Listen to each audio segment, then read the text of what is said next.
Bon les gars, très simple. Aujourd'hui, je vais vous expliquer les 3 pires erreurs et les erreurs les plus fréquentes et celles que la majorité d'entre vous font, que j'ai faites aussi, mais que la majorité des personnes que je vois en salle font, que mes clients font et que je corrige à chaque fois, sur lesquelles je dois revenir à chaque fois. Elles sont tellement récurrentes que j'ai décidé d'en faire une vidéo aujourd'hui. Donc voici les 3 pires erreurs qui vous empêchent d'avoir un énorme arrière d'épaule. Et c'est particulièrement problématique parce que l'arrière d'épaule, le deltoïde postérieur, c'est l'un des muscles, et surtout au naturel, qui est le plus difficile à développer et qui prend surtout le plus de temps à se développer. Ça et les mollets, c'est souvent ce qui pose le plus de problèmes, et l'autre pec à beaucoup de pratiquants, surtout pratiquants naturels. Le problème, c'est que en soi, bon, c'est pas si compliqué, mais le problème, c'est que souvent on comprend pas pourquoi ça n'avance pas et on comprend pas ce qu'on devrait faire. Au final, on stagne. Dans cette vidéo, j'ai absolument tout expliqué. Juste avant, tu le sais, je suis en train de bâtir le plus gros mouvement de bodybuilding et de musculation francophone. Je veux que le mouvement atteigne les 500 membres et ça va arriver rapidement. Ce mouvement-là, c'est l'Imperium, et comme chaque vidéo, je vais te lire un retour et t'enjoindre à cliquer sur le premier lien dans la bio qui renvoie à mon empire, qui renvoie à l'Imperium, si jamais tu veux tout apprendre sur le bodybuilding. Je rappelle, ce mouvement, cette plateforme, ce forum, cette communauté, c'est pour tout apprendre sur le bodybuilding, et en particulier pour les coachs. Mais en réalité, même si tu es un pratiquant passionné, un athlète passionné qui prend quand même les choses au sérieux et qui n'a pas de coach et qui veut quand même passer un cap et qui veut apprendre tout sur la nutrition, l'entraînement, la physiologie interne, la complémentation alimentaire, la gestion, justement l'évolution d'un programme sur le long terme, sur tous ces niveaux-là aussi, la construction dès le départ, et échanger avec des coachs qui sont habituellement pas accessibles. Je te laisse envoyer par toi-même un message à un coach sur Instagram, va voir si tu te fais, si te répond, et la qualité de la réponse derrière, si jamais t'as la chance d'en avoir une, il te doit rien, tu lui dois rien. Bon, donc j'ai créé un espace exprès pour que les coachs en devenir, et les gens très sérieux parmi eux, puissent échanger justement avec des coachs et consommer tous les contenus que chaque jour et chaque semaine on publie sur l'Imperium, et qui puissent avoir accès également à tous les échanges également du forum passé et à venir. Ok, donc je vais lire un retour. Cette semaine, celui que j'ai choisi, c'est celui de Galera. Sous la vidéo, du coup, comment et quand déload, ce qui est absolument crucial, quand en fait lever le pied sur la fatigue, et comment gérer la fatigue, parce qu'il y a 3 types de fatigue différents. Super vidéo, merci. Anormalement fatigué, je veux faire un déload cette semaine, cette vidéo tombe à pic. Comme je vous le disais, je vous le dis après chaque retour, mais c'est la réalité. La qualité de ces retours-là, c'est la qualité des contenus que vous allez retrouver.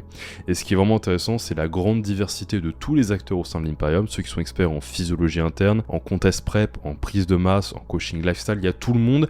Qui plus est, la grande variété par-dessus le marché que ça offre d'échanges, de conseils, d'interactions et de vidéos, de contenu et de podcasts. Donc les gars, comme je vous le disais, il y a 500 places au total, dont une bonne partie ont déjà été prises, et je veux fermer les portes ou alors augmenter le tarif dès lors qu'on passera les 500 places, parce que je veux absolument que ces places-là qui sont comptées sur l'Imperium aillent seulement et seulement à des coachs ou à des passionnés qui veulent réellement changer la donne dans leur progrès, qui veulent réellement booster leur coaching, qui veulent réellement avoir accès à enfin toutes ces informations-là. Ok, donc les places sont comptées, le lien est dans la bio, je veux absolument que ça tombe uniquement entre de bonnes mains, donc clique dessus uniquement si tu es sérieux, uniquement si tu veux en tirer profit, parce que ces méthodes-là, ces stratégies-là, ces échanges-là, ces coachs-là, tu ne les retrouves nulle part ailleurs. Ok, on va tout de suite commencer. On va commencer du coup chronologiquement avec la plus simple jusqu'à la plus technique. La plus simple est celle qui va déjà corriger la majorité de tes problèmes avec ton ressenti dans l'arrière d'épaule, c'est que tu n'arrondis pas le haut du dos.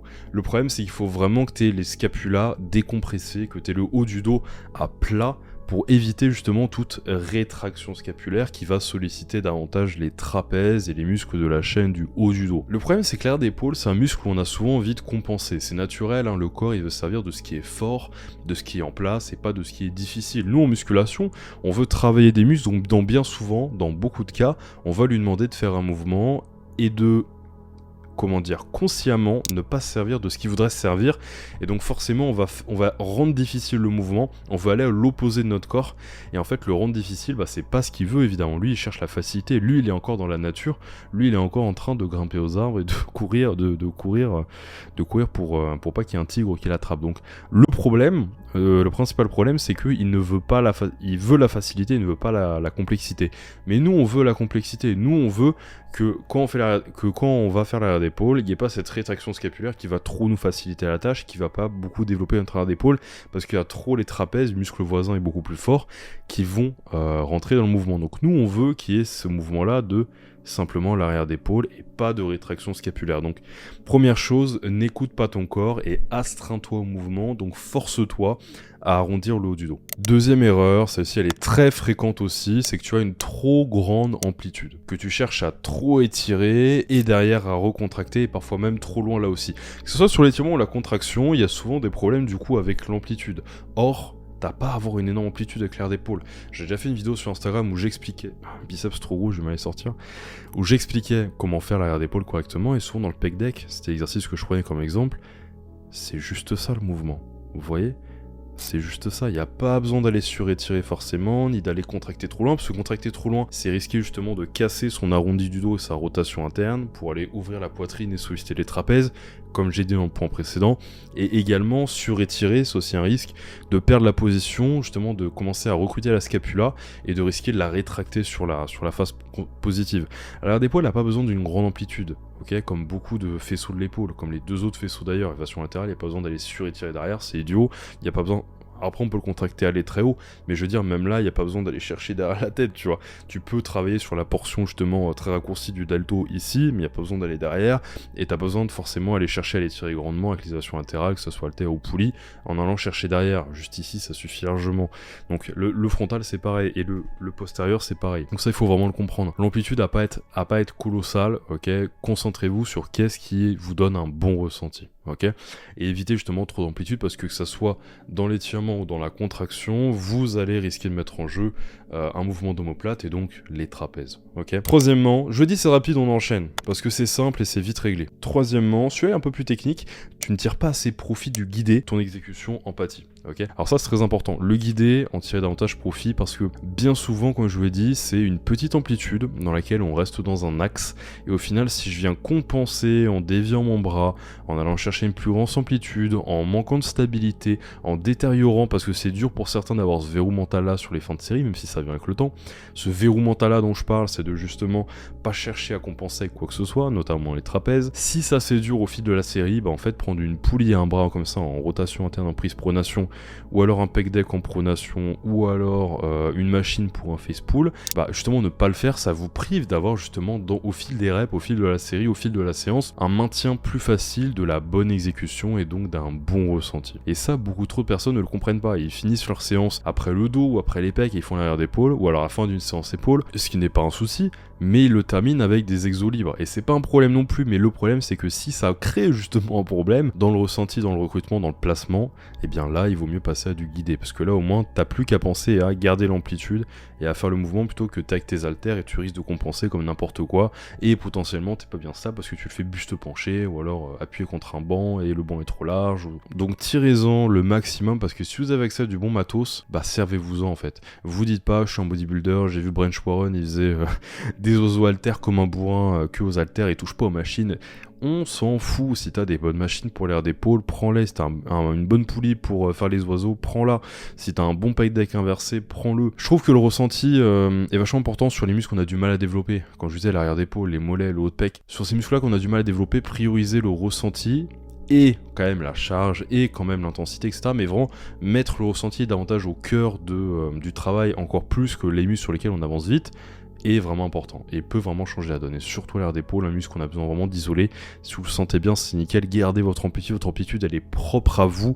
Votre placement, il est propre à vous. Et par contre, respectez évidemment le fait d'avoir justement une amplitude adaptée, qui est pas trop grande, pas exagérer les choses, et surtout avoir les scapulas décompressés pour seulement bouger l'air d'épaule. Ok, c'est seulement le bras qui bouge, pas les scapulas, que le bras. Ok, donc voilà les gars, voilà pour ces 3 pires erreurs que je vois beaucoup trop souvent, comme je vous le disais en salle, et encore plus avec mes clients, parce qu'il faut toujours reprendre, etc. C'est toujours les mêmes erreurs, et c'est pour ça que je fais cette série vidéo là avec les 3 erreurs pour chaque muscle, parce qu'en réalité, bon, c'est facile de tomber sur 3 erreurs, et en général, si on est 4ème, je vous file un bonus, mais souvent c'est les mêmes choses, et ça c'est le niveau vraiment b.a.-ba. Et comme je l'ai dit, mon combat ici sur YouTube et sur les réseaux sociaux par extension, mais vraiment sur YouTube où je prends plus le temps d'expliquer tout ça, c'est de clarifier les choses, de donner les bonnes infos, de pas chercher à mystifier un truc. Vous voyez là, j'ai pas fait de les fibres elles sont comme ci comme ça, donc il faut mixer. Non, on s'en bat les couilles les gars. Entraîne ton air d'épaule comme n'importe quel autre muscle, par contre corrige ces points là, c'est ces points là qui font défaut. C'est pas de se casser les couilles avec il faut que je fasse du pump et un ratio entre ça, parce que les fibres Je dis pas que ça peut pas être intéressant, mais beaucoup d'entre vous n'ont pas corrigé ça. Beaucoup d'entre vous n'ont pas pris ça en compte. Et par extension, la suite, qui est déjà, à mes yeux, pas très utile, en fait, perd de tout son sens. Donc vraiment, les gars, concentrez-vous sur ces tips-là. C'est la base, mais ça résout la majorité des problèmes là-dessus. Et aussi, ajoutez-y de la patience. Parce que comme je vous l'ai dit, les mollets, l'air d'épaule, c'est des muscles qui prennent du temps à se développer. Le haut de pec aussi, je trouve que c'est vraiment les 3 grands muscles naturels qui prennent du temps à se développer. Donc prenez le temps de faire ça, mais faites-les bien et faites-les régulièrement. Ok, on termine là-dessus. Comme d'habitude, je vous rappelle, les places pour l'Imperium sont encore ouvertes, profitez-en, premier lien en bio. Et on conclut toujours sur ce qui est enduré temporairement n'est rien face à la récompense qui, elle, est intemporelle. Prenez soin de vous, les gars.